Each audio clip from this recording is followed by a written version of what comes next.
오늘 저에게 주시는 하나님의 말씀은 요한복음 4장 1절에서 4절까지 말씀입니다. 예수께서 제자를 삼고 세례를 베푸시는 것이 요한보다 많다는 말을 바리새인들이 들은 줄을 주께서 아신지라. 예수께서 친히 세례를 베푸신 것이 아니요 제자들이 베푼 것이라. 유대를 떠나사 다시 갈릴리로 가실새 사마리아를 통과해야 하겠는지라. 아멘. 하나님의 말씀입니다. 할렐루야.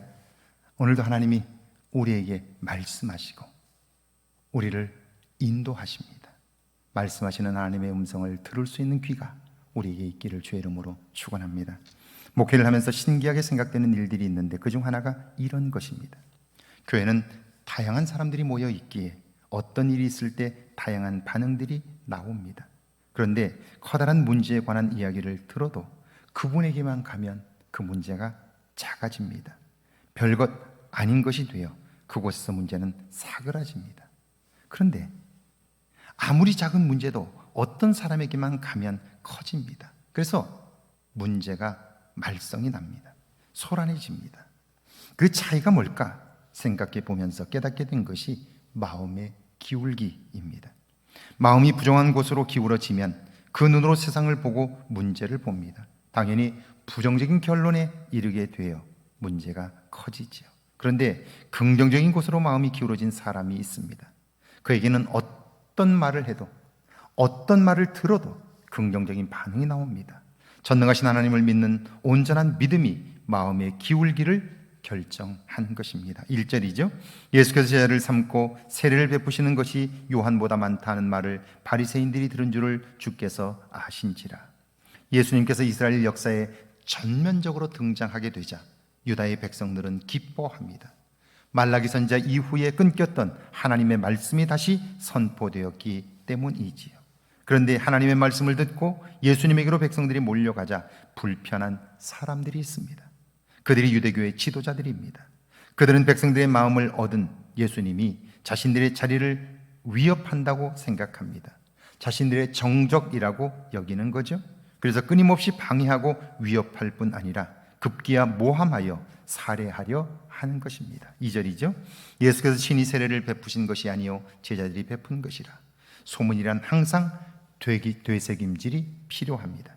소문을 낸 사람의 입장이 있다면 그 반대편에 있는 사람들의 의견도 들어야 합니다. 양측의 말들을 듣고 판단해도 틀릴 수 있습니다. 그런데 한편의 말만 듣고 판단한다면 잘못된 결론에 이를 수밖에 없습니다.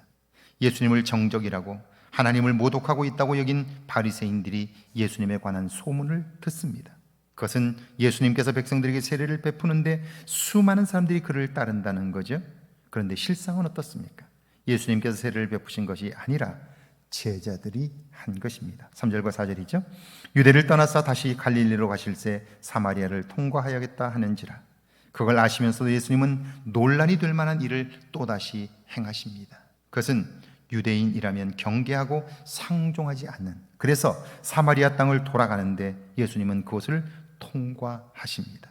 이것 때문에 어려움을 겪을 수 있습니다. 문제가 커질 수도 있어요. 그럼에도 예수님은 그 땅을 통과합니다.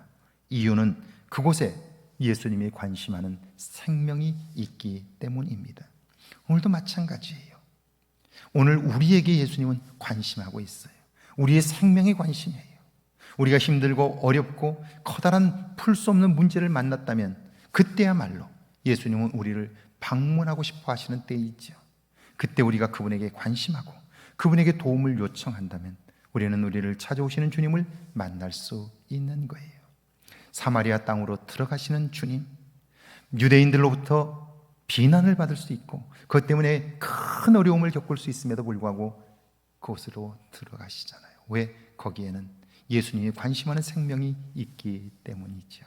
오늘 하루 우리에게 찾아오시는 주님을 만날 수 있는 복된 날이 되기를 주의 이름으로 축원합니다. 함께 기도합니다. 예수님을 더욱 잘 알게 해달라고요.